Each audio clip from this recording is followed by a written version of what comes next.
However subjective they may be about some traditional values, Gaius and Titius have shown by the very act of writing the Green Book that there must be some other values about which they are not subjective at all.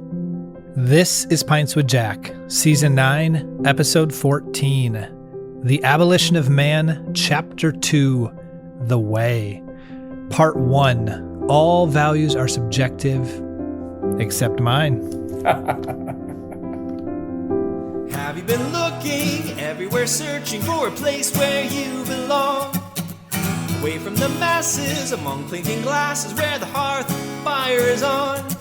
Let the laughter welcome you in, that eagle and child din. There's room at this table, so take a seat and tuck right in. Pints with Jack. Pints with Jack.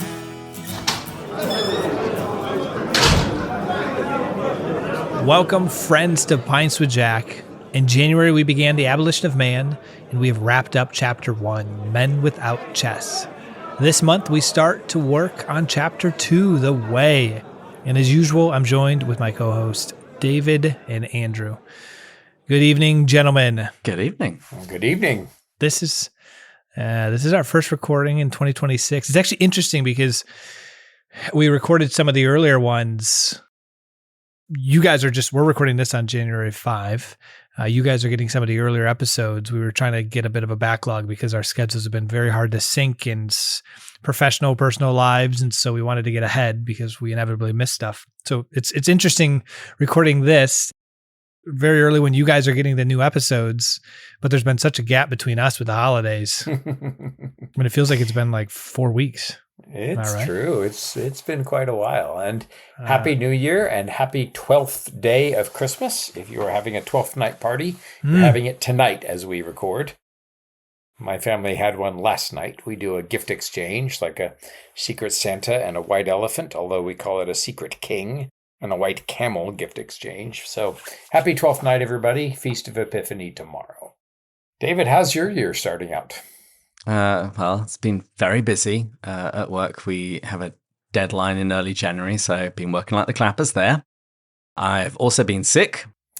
Family members, some sick family members staying home and then sending their spouse and children to the family get-together to spread the germs that they brought from home. So all that finally caught up with me. So I'm actually just recovering, which is why I might sound a little congested.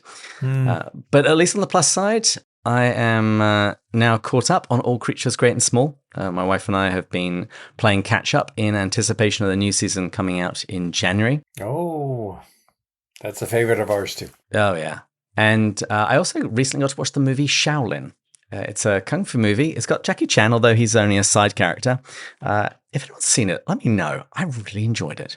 I haven't seen that yet, but I was a big fan of the Kung Fu series back in the day before either of you were born.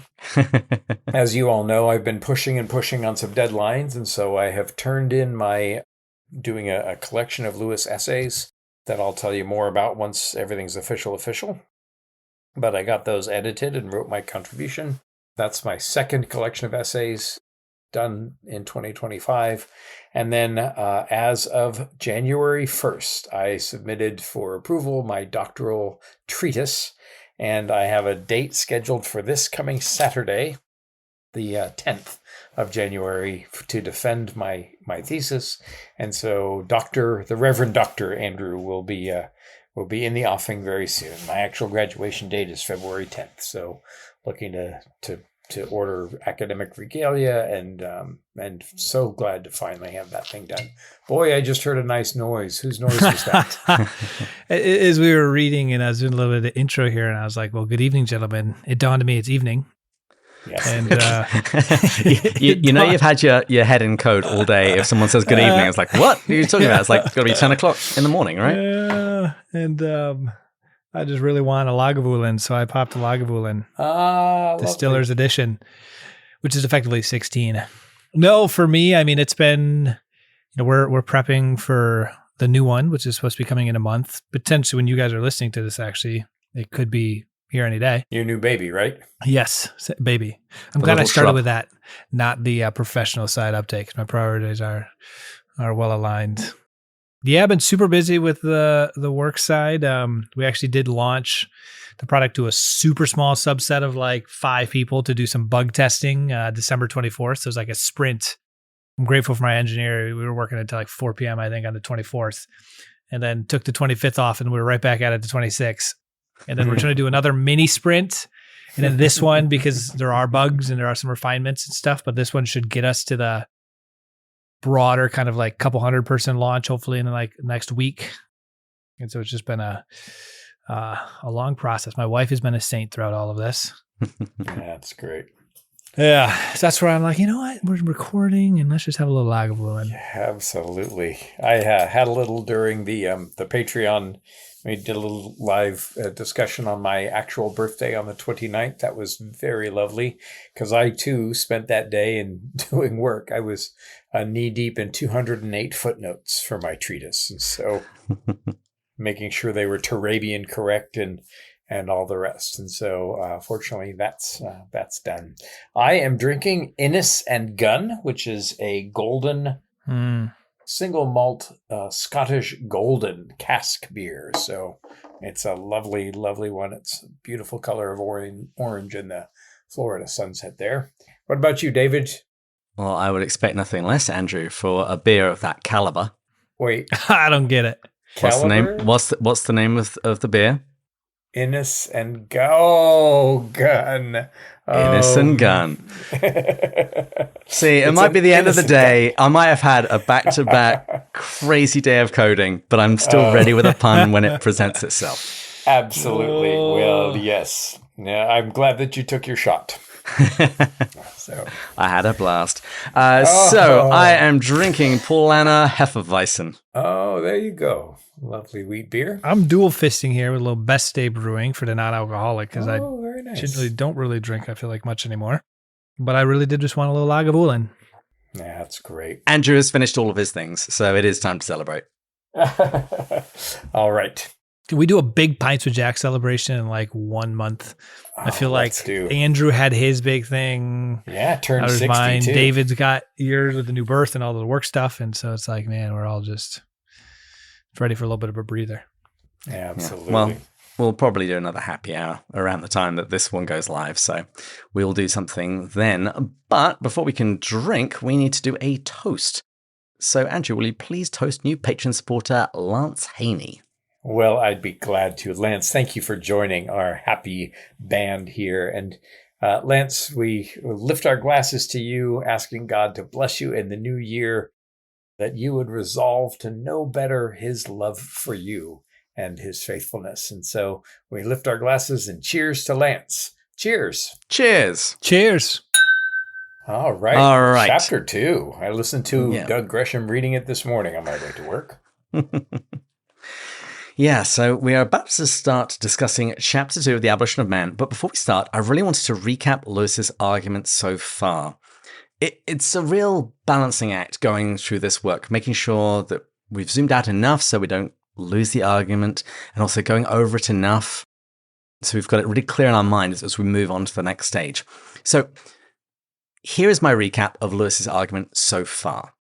In Chapter 1, Lewis introduces us to an English school textbook, which he calls the Green Book. In the Green Book, the story of 2 tourists at a waterfall is recounted, one of whom describes the waterfall as sublime, and the other who just calls it pretty. The authors of the Green Book say that these remarks merely refer to the subjective feelings of the tourists and nothing objective about the waterfall itself. The philosophy they're applying is called logical positivism, the belief that a statement is meaningful only if it can be empirically verified or if it's true by definition, such as triangles have 3 sides. Logical positivism therefore rejects all metaphysical, theological, and ethical claims, not as false, but as cognitively meaningless. Needless to say, Lewis criticizes the authors of the book for teaching philosophy when they were meant to be teaching English composition. The Green Book sets about debunking the sentiments expressed in some poorly written adverts, and Jack points out that were they actually teaching English composition, they would contrast poor writing with good writing. The authors of the Green Book don't do this. Instead, all they do is give their pupils the tools to debunk any sentiment, regardless of whether it's expressed in writing which is bad or good. The result of this lesson is the cutting out of the pupil's soul, something which previous generations thought to be important. The Green Book seems to very much want its readers to be immune from emotional propaganda. And Jack suggests that one can be protected from this propaganda in one of two ways. The first is by having all sentiments excised through the teaching found in the Green Book, transforming its readers into trousered apes or urban blockheads. But an alternative would be to nurture pupils with well-formed sentiments and well-formed emotions. Lewis says that the Green Book teaches what it does for three reasons. Firstly, literary criticism is hard, but debunking emotions is easy. Secondly, the authors have misdiagnosed the present educational need, thinking that the chief problem in youth is an excess of emotion. And with this, Lewis disagrees. Finally, the authors of the Green Book may well reject the idea that certain emotional reactions could either be congruous or incongruous, and that objects do not merely receive but merit our approval or disapproval. And previous generations throughout the world believed this. Jack demonstrates this with many examples, and which are expanded upon in the appendix. Lewis describes this doctrine of objective value not using the Western term of natural law, but instead he expresses this belief that certain attitudes are really true and others really false, using the Confucian term, the Tao. Lewis considers the Latin proverb dulce et decorum est pro patria mori. In English, this means it is a sweet and seemly thing to die for one's country. The authors of the Green Book would debunk such a sentiment, but would then be faced with the problem of trying to find some other way to inculcate the virtue of bravery in the face of danger and death. But Lewis warns that without the aid of trained emotions, the intellect is powerless against the animal organism. And Jack asks us to consider the human person as being composed of the head, or the intellect, the belly, our appetites, and the chest, the place of trained sentiments which mediate between the head and the belly. He claims that the philosophy of the Green Book shrinks the chest. And in his book, C.S. Lewis for Beginners, Dr. Lou Marcos sums up this chapter by saying, by debunking the objective status of ethics, religion, and aesthetics, educators cause the chest to shrivel. Textbooks like the Green Book not only strip away absolute standards of goodness, truth, and beauty, they ridicule the virtues linked to them. And yet, ironically, as they do so, they loudly complain that young people are apathetic or selfish or immoral. Now, I know that was a little long, but I really wanted us to recap everything. Future recaps will be shorter. But is there anything you guys want to say before we actually move on to the text of chapter 2? Actually, I'm sure that Matt was about to say this, but the title of the poem actually elides in two places. So it's Dulce decor est. Okay. Anyone have any thoughts that don't just criticize my Latin pronunciation? Sorry for stealing your thunder. Well, what I wanted was to hear both of you guys, for us lay people over here. That was a fantastic summary. It really was. If you put it in like 2 or 3 sentences, what would you describe they need to know from the last chapter to carry into this one? Like, as long as you understand this concept, this is the bedrock to then build, because these do build. And I've been trying to, as I was going through the last one, wrestle with it. I've had a hard time actually coming up with this statement at this stage, but I'm also not as smart as you guys. So, well, let me summarize my summary. Okay. The authors of the Green Book want to discard any statement that can't be empirically proven or that's tautological. Therefore, all sentiments just have to be discarded. That is very problematic, but the real problem is then when they want to try and ground some value which they do believe in. It's the question of objective value, right? It's the question of, and Lewis addresses this in The Poison of Subjectivism, which we've talked about before. You know, I'll sum it up, and we'll touch, I think, more on this in this chapter. I once heard a psychologist say, everybody in this room has their own truth, and every person's truth is equally valid. And I raised my hand and I said, what if my truth is that your truth is wrong? Well, what the psychologist was doing was basically saying, please accept my truth as more valuable than everybody else's. And so... No, I think that was super helpful. Because I want listeners, this is a dense book. And so I want us to, and by want us, I mean want you guys as the smarter ones here, to help us other ones come along on this, because there's just so much of Lewis that's rooted in these ideas, and I think they're so important. And let me see if I can simplify. If I were to say everything is subjective, right? Or everything depends on, on each person's individual interpretation of things. I'm asking you to accept that statement as being objectively true, right? But if you accept that everything is subjective, but I'm expecting you to treat what I'm saying as objectively true, then what I'm saying is not subjective, right? And so what they're doing is imposing, or they're ruling out the possibility that there can be, right, like we said in the title, all values are subjective except mine. And of course, it's going to go back again and again to Mere Christianity, which he's broadcasting right around this time, right and wrong as a clue to the meaning of the universe. If I were to say that there really is a right and it really is a wrong, and you were to say, no, that's not true, you're assuming that you are right in saying that my statement is not true. And so it basically pulls the plug on all value if you don't accept an objective value. Is that muddying the waters, David? What do you make of that? If I want to shrink that down even more, if I say there are no absolute statements, that itself is an absolute statement. It is therefore incoherent. And in the chapter we're going to look at now, we're going to see that actually, well, as we said in the introduction, all values are subjective except mine. We're going to see that Gaius and Titius are, maybe they're not quite as subjective as they want us to think. Yeah. I had an argument once with a professor, and she said, well, you believe in absolutes because you're a Christian, and I don't believe in absolutes because I'm a postmodernist. And so you must be wrong. And I said, are you saying that absolutely? Yeah. You can't help but cut off the limb that you're sitting upon if you take this form of argument. I'll say this, but I want to get into this section, but I never understood how things could be like, ultimately there is a God, there's not a God, there's objective truth there. We're going to die. We're going to figure that out. Like there are certain things that are absolutely objective. We're about to find out at some point. There's no subjectivity to it. There's not going to be relative gods in the afterlife.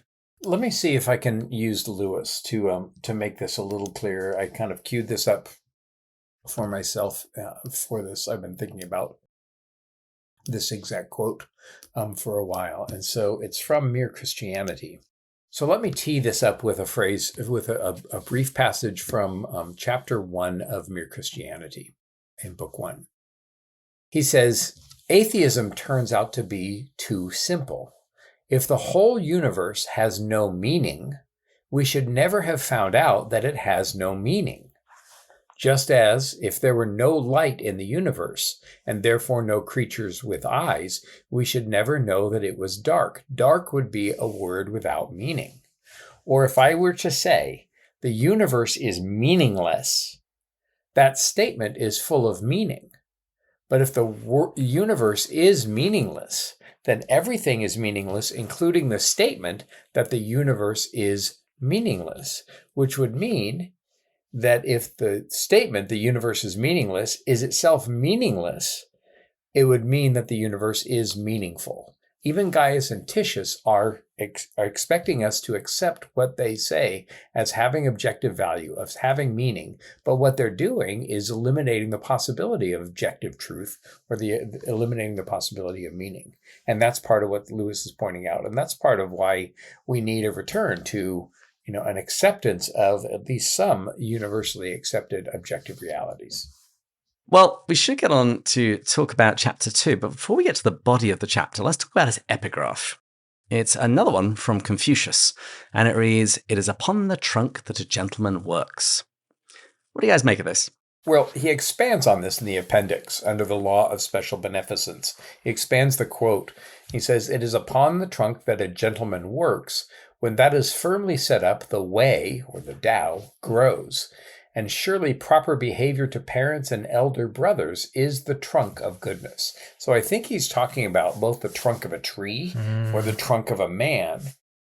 And that a gentleman, I think he's using as a thoughtful, educated, rational man. I don't think he means gentleman as somebody who's holding the door for someone. It's interesting too with this analogy, I think of like trunk. Trees themselves, a tree can only be as big as the root base. And so the bigger the tree, the bigger the root base that has to be able to support the trunk of the trees. And so I do think of just like rooting yourself, grounding yourself in virtue. That at least came to my mind with this. Sure. And also you can graft on a branch of maybe another species of tree. But that won't change the nature of the tree. If it's a fir tree and you graft on a pear branch, a branch from a pear tree, it doesn't change the trunk of what the tree is. And so, what's the essential self and what's the core of it? And Lewis seems to be in this chapter saying, if we can't get this right, we can't say anything about anything. Yeah, in the previous chapter, he talked about having a firm chest. Now he's talking about having a firm trunk. I think they're pretty much analogous. But he is also going to come back to the metaphor of trees and its branches a little later. As we begin the chapter, he starts by saying that the practical result of adopting the philosophy presented by the Green Book is the destruction of society. Does he therefore think that means it's got to be false? Well, he says the true doctrine might be a doctrine which, if we accept, we die. The argument against the proliferation of nuclear weapons is eventually we're going to destroy society, and that's a bad thing. But Lewis is essentially saying, what do you mean by bad? If man is just natural and mankind has developed nuclear weapons which could destroy mankind, maybe that's the best thing to happen for a planet. It might be true that although it might destroy us, it might be the thing that we should do. And it might initially seem strange, but think about defending the life of a loved one where you know that probably you're going to die. Would you still want to choose that? Or the Christian virtue of martyrdom? For professing Christ, you will die, but that is still what you should do. Yeah, he's effectively setting up, which I appreciate here, that he's not judging it just based on the outcome. Like, if we accept it, and we might die, that's not the reason it's bad. So I appreciate he's trying to, this reminds me of Professor Kirk or Kilpatrick, or who's the guy that like forced him to define and describe everything deeply, logic. The great knock, William Kirkpatrick. That's the one. Like here, he's being super, he's wrestling with this idea in the right sense. He's not just discounting it because it has a bad outcome. So I appreciate that about Lewis here. I think having, cleared up some Latin, I think we need some Greek now, don't you? Yeah, he actually quotes "endefai ke alesu." What does that mean, Matt? Wait, is that Greek? Is that Latin? It's all Greek to you, Matt. No, it is. I have no idea. Well, it's Greek, and it's from Homer's Iliad. It's said by Ajax to the great god Zeus. It's basically a prayer for light, and it roughly translates to, if we are to die, if we're going to be killed, slain by the Trojans, at least let it come by daylight. At least let us see it coming.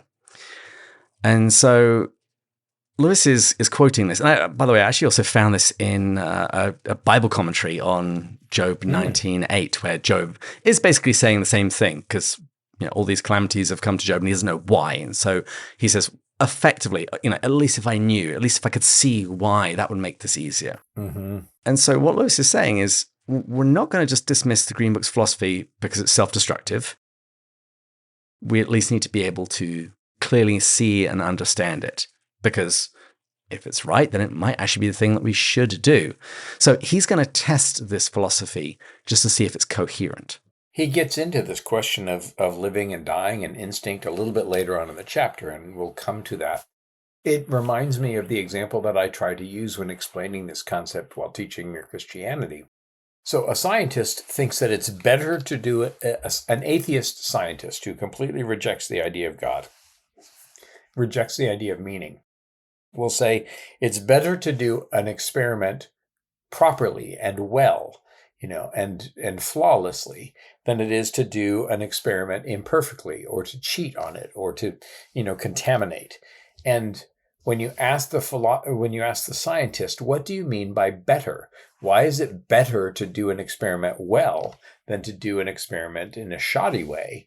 And the scientist will say, oh, you're asking philosophical questions. But even a scientist will acknowledge that if I say that something is better than another thing, I'm adopting a standard of perfection. I'm adopting an absolute standard. And so underlying even the most atheistic of scientific approaches is this sense that things are important, that things are meaningful, that there's an objective value. I always love seeing, sometimes you see around the city these billboards around Christmas that says, Christianity is a myth. The birth of Christ is just a myth, and you shouldn't believe all of that. It's just a fairy tale.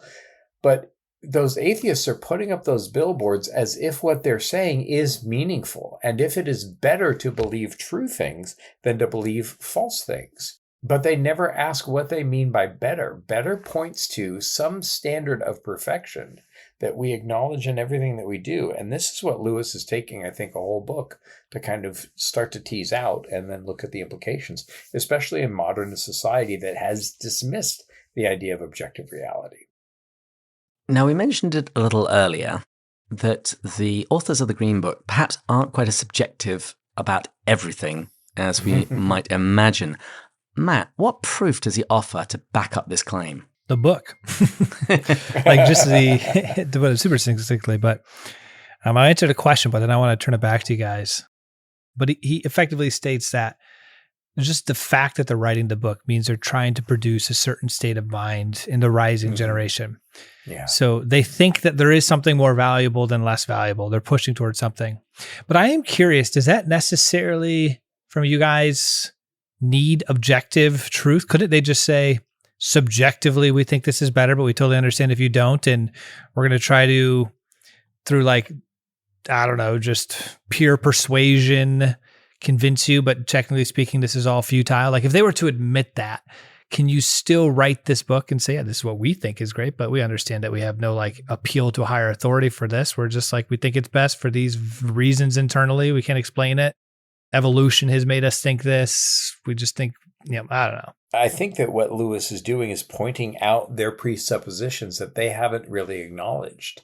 Like evolution is better, or we think it best. Or we're writing this book not just so that we can sell textbooks. We're writing this book because we want people to think better, but we don't look at what underlies the idea of better. Why is it important that schoolboys think more clearly?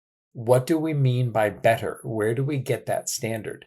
And as Lewis does in Mere Christianity, and as he did in his own philosophy, he starts examining, where did I get this idea that there is some impossible standard by which everything else is judged? And it's a real danger that he's trying to solve here in the early 40s. All right, we're going to outsource this to our thousands of listeners. Can someone who is wicked smart send an email and try to help me wrap my head around this? People who have been with us long enough realize this has been my one thing that I've never gotten. I had the whole conversation with Trent Horn for an hour. Still didn't agree with him.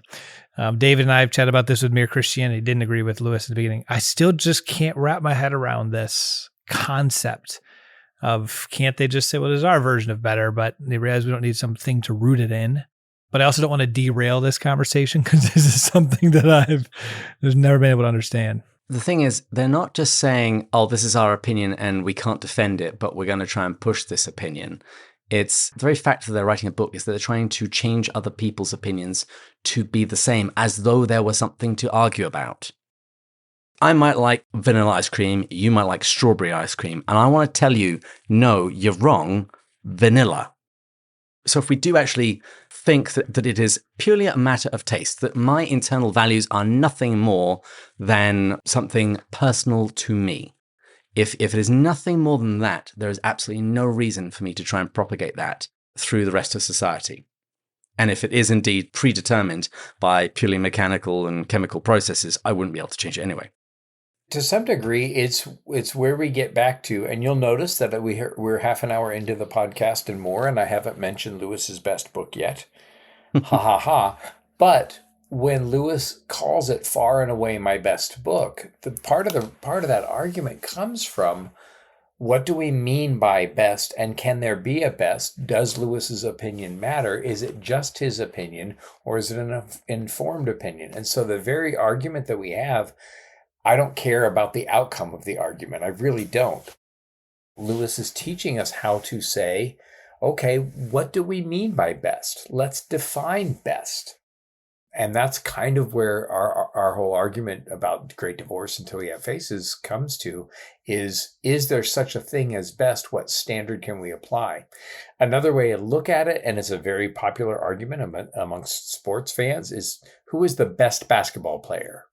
And, when it comes down to it, it's Kobe Bryant or LeBron James or Michael Jordan or Wilt Chamberlain or, and so, but what you have to do in order to get to the bottom of the argument, unless you just like arguing, if you really want an answer, we have to objectively define what we mean by best. Best implies some kind of standard of perfection. And then we measure how close it gets to that. And that's the kind of thing that people have disregarded in Lewis's age. And Lewis is trying to defend that. He's an apologist for objective value, and objective value has been set aside. And so this is part of why this book is so important and why he's such a champion for good thinking. And you can't say that there are no objective values and then try and push one. Even saying there are no objective values is a statement of objective value. Mm-hmm. Right? It can't be an objective value. I think that's part I'm trying to wrap my head around. If I say there's no such thing as objective value, I assume that you are going to agree with me and that I am making an objective statement rather than just an opinion. Does that help? I feel like whenever people say there's no objective value, just subjective, they're just effectively saying, this is my opinion. Yeah, it's not just that this is my opinion. It's this is my opinion, and there is no right answer. Again, it's like my favorite flavor of ice cream. That's it. There is no objective value. There's no objective standard. This is just what I prefer. You prefer what you prefer. There is no way that you can say that this is the right one. Or if we go back to my example of the philosopher, the psychologist, who said everybody has their own truth, and everybody's truth is equal. But what he's saying is, please accept my two statements. Everybody has their own truth, and everybody's truth is equal in value. Please accept those as being more than just my opinion, but as being objectively true and standing outside all of your subjective opinions. He's asking that we suspend the very rule that he's propagating in his statement, right? It fails its own test. Right. Please accept that what I'm saying is universally true and everybody must agree that there's nothing universally true, right? Okay. If the world is meaningless, then meaninglessness would be meaningless, and therefore meaninglessness would be meaningful. It defeats itself. Respectable. Respectable. Or like Lewis says, that evil can't succeed in being evil as well as good can succeed in being good, because success is a good thing. So if I were to be a successful evil person, I should be a failure at being evil, which would mean I would be good, right? Do you see how it's not A or B, right?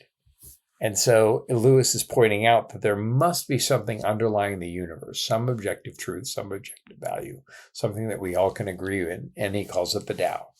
And that's part of why this book is still being considered, and rightly so. It's so important. Does that help at all? Yeah, it does. I'm probably going to wrestle with an LLM on this for a little bit. Yeah. You could talk about your friends with it over a beer or, type with a computer. Yeah. Now, when we were talking about the authors, that they have particular goals in mind and how this really undermines their case, not everything can be subjective if you're doing this because you're shooting for something. Now, they might try and get out of that problem by saying, well, we're not calling that thing good. Lewis says that they might call it, these are necessary goals, progressive goals, efficient goals. But Jack says that they can just be forced past this jargon by defining and describing. Necessary for what? Progressing towards what? Affecting what? And they have to come up with something other than emotion because they've already taken that off the table. And all this is very Screwtapian in the very first letter of Yes. Screwtape. Screwtape says, the patient doesn't think of doctrines primarily as true or false, but as academic, practical, outworn, contemporary, conventional, ruthless. Jargon, not argument, is your best ally. Don't waste time making him think that materialism is true. Make him think that it is strong, stark, courageous. That is the philosophy of the future. That is the sort of thing that he cares about. And this is where Lewis, he basically calls them hypocrites. He says, Gaius and Titius will be found to hold with complete uncritical dogmatism a whole system of values which happened to be in vogue among moderately educated young men of the professional classes during the period between the two wars. And there's kind of like a predictability to the values that they hold. They're nowhere near as free-thinking as they actually think they are. And that they apply their skepticism to other people's values, but not to their own. Right. Exactly. Well, and that's part of why Book 1 of Mere Christianity is called Right and Wrong as a Clue to the Meaning of the Universe, right? And so, God forbid, Matt, if I were to step up to Mary Margaret and smack her in the face, you would not only beat me up, but you would say, it's wrong for you to do that. And I would say, to hell with your standard. It was right for me. It's wrong for you. Why is your standard better than mine? Right? But everybody knows that your standard is better than mine, right? It's not just my subjective. There seems to be some underlying morality, and that's part of why he points back to the Tao. He points to the fact that religions and cultures all over the world, all throughout history, have always accepted that there is a right and wrong. And he enunciates this again in Mere Christianity. He says every culture has had a sexual morality. Some cultures may say you can have 5 wives. Some cultures, like monastic cultures, might say you can have no wives. But no culture says that you can have anybody that you want to at any time. And so there seems to be at the bottom of things some absolute standard by which we measure things. I gave you a bit of orange, give me a bit of yours. There's some absolute value. There's some sense of right and wrong, of fairness. It's the natural law. And Lewis is really expanding philosophically what he talked about in Mere Christianity. And if you are going to say, oh, Lazo, you're wrong, I will say, what standard are you using and why is your standard better than mine? And by better, I mean a comparative. Lewis says in Mere Christianity, we can't say that one line is straighter than another line unless we have an idea of what straight means. Unless there's this absolutely true idea of a perfect line. Or you see sometimes these memes of people trying to draw on a board a perfect circle.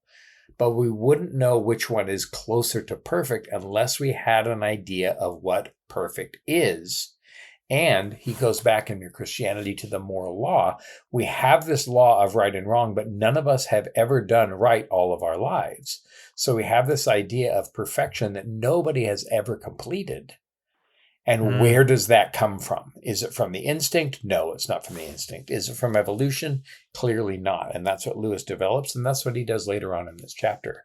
And so he says this idea that there is a perfect standard by which we can judge, even though none of us is perfect. In fact, the quality of being human is being imperfect. Why did you make a mistake? Well, I'm only human. Nevertheless, we have a standard of perfect thinking, perfect behavior that none of us has kept. And when Lewis in Mere Christianity goes around saying, where did that standard come from? The only answer he can come up with is somebody establishing it who was perfect, and it points to God.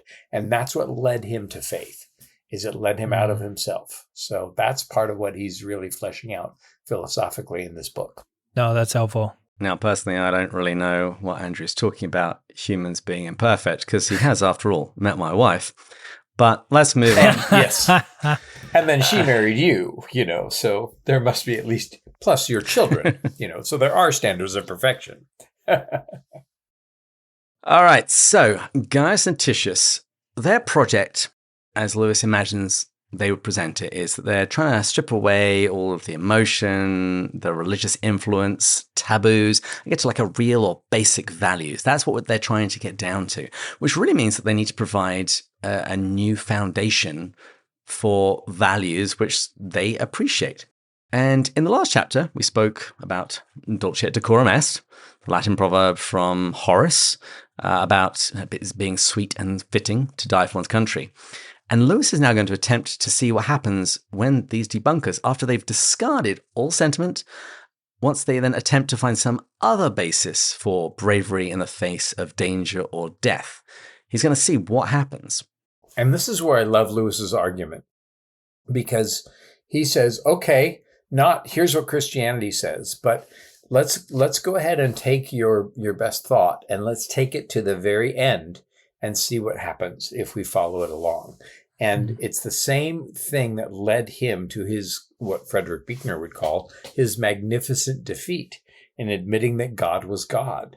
He admitted that there must be something outside of himself. His last religion, remember, was solipsism. There is only myself. And when he knelt and prayed, he admitted that there is some greater power that defines the universe that is outside of him. And that's the same argument that he is walking us through. It's the argument that convinced him of the truth of God. And that's what he's developing in this book. And here he takes that pagan proverb that it's fitting to die for one's country, and he marries it with John 15:13, where Jesus says, greater love has no man than this, than to lay down his life for his friends. And he calls this the experimentum crucis. I've had Greek, so a little bit more Latin seems appropriate. It's like the crucial experiment. This is the thing that will reveal whether or not your system works. Are you willing to lay down your life for this? There's that implicit pun, too. It's experimentum in crucis. Is it a good thing for God to die? Well, no, it's a terrible thing for Christ to be crucified, crucis, right? Except it's the only thing that can save us. And so it's the opposite of what we think. And so it's God who invented reason saying it is a fitting thing that I should die for the world. And that might not make sense to us initially, but if we follow it all the way through, it does indeed. Now, in the remainder of the section we're going to look at today, we sort of really deal with two main attempts to justify this value expressed by Horace and Jesus, namely dying for a good cause. What's the first one? What's the first attempt to try and ground this idea of dying for a good cause once you've discarded everything else? Oh, utilitarianism. Mm-hmm. Which makes sense. That is where, even when I have conversations like this with modern individuals, it always starts there. So what does that mean? What does that mean? How do you justify this under utilitarian terms? We go back to an oldie but a goodie, recent memory, Out of the Silent Planet. Effectively, this idea that it'll benefit some of the community. So the death of some men is useful to other men. Mm-hmm. But doesn't that just really beg the question? On what grounds should these particular men be asked to do it?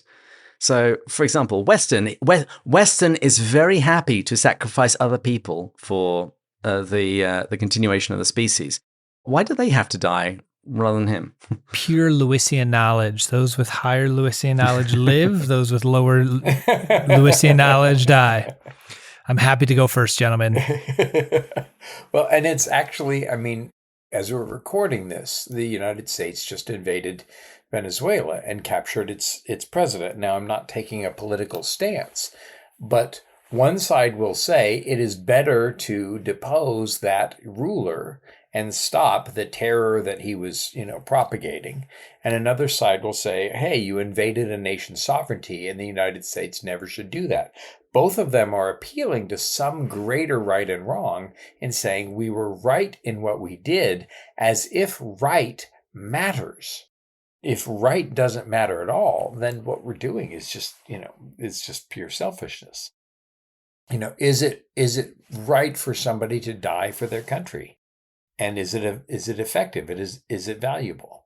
And Lewis is looking at the roots of all of that. So utilitarianism doesn't really work. The other option that's presented is reason.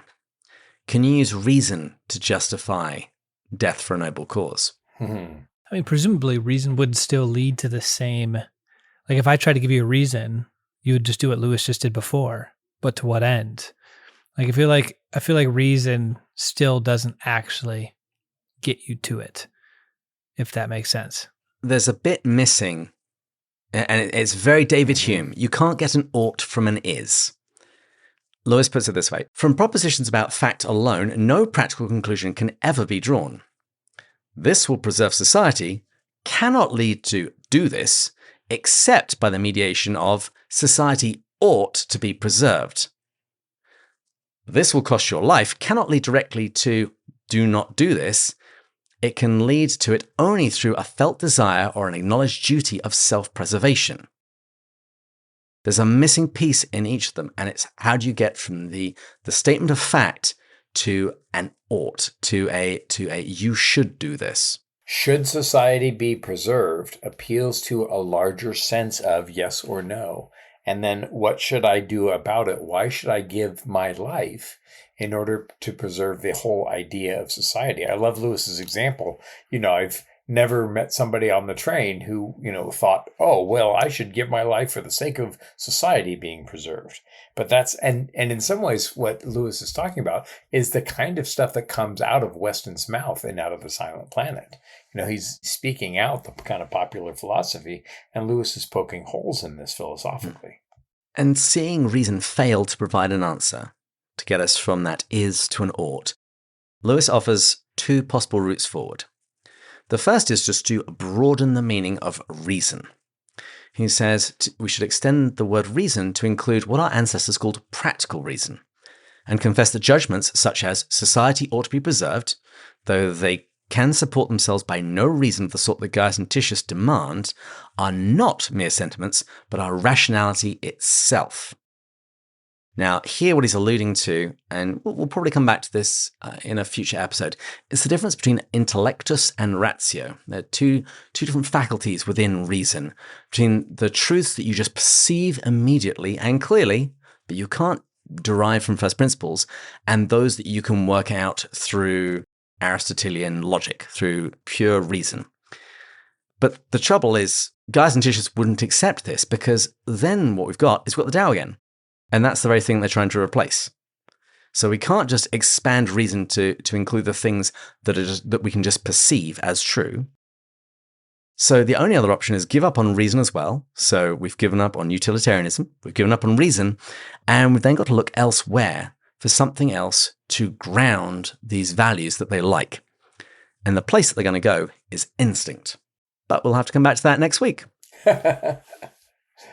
Yes, but before we do, oh my gosh, I've got to pull this up. So I love this, and it goes back to Mere Christianity once again. Lewis makes the case for reason and for argument, and if you've proven an argument, it's true, as if proving is better and truth is a real thing. Here's what Lewis says about reasoning. He says in Mere Christianity, when you are arguing against him, God, you are arguing against the very power that makes you able to argue at all. It is like cutting off the branch you are sitting on. If I try to make a reasoned case against reason, I'm using reason to disprove reason. And if you accept my argument, you accept reason even while you reject reason, and you are just hopelessly contradicting yourself. And so this is, I think, part of the brilliance of Lewis's argument.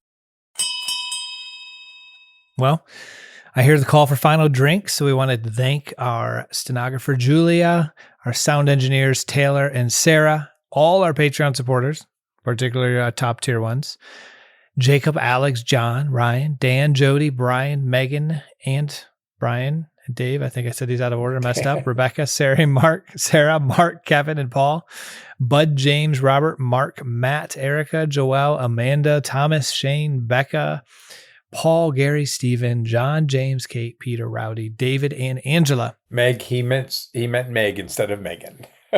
Brian and Meg. That is correct. And thank you for all listening. And we want you to know that we pray for you every time we release an episode. And if you enjoyed this, go subscribe, share it with friends, and most importantly, join us next time, when we'll continue going further up and further in. Cheers. Cheers. Cheers.